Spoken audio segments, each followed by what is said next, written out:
Hi Sasha, this is Coach Twitty. I want to help you with dribbling in a straight line with ball control, but first we're going to go without a basketball. As you can see, I am putting one cone close to me and then another cone further away from me.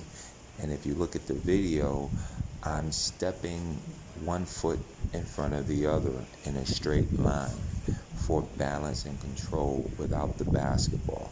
So I want you to practice putting one foot in front of the other, right? You can start with your right foot first and then step with your left foot.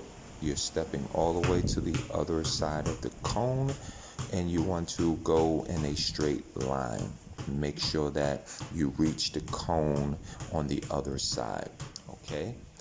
Once you get comfortable with that, where you don't lose your balance, then I am going to ask you to now do the same thing with a basketball. So first you're doing it without a basketball, then you're doing it with a basketball. But I want you to first focus on your footwork, putting your right foot first, and then your left foot in front of your right foot, and then your right foot in front of your left foot. All right, when you get down to the other cone, you'll be coming back the other way. You can do the opposite foot, put your left foot first, and then your right foot in front of your left foot in front of your right foot. This is to help you concentrate on stepping and dribbling.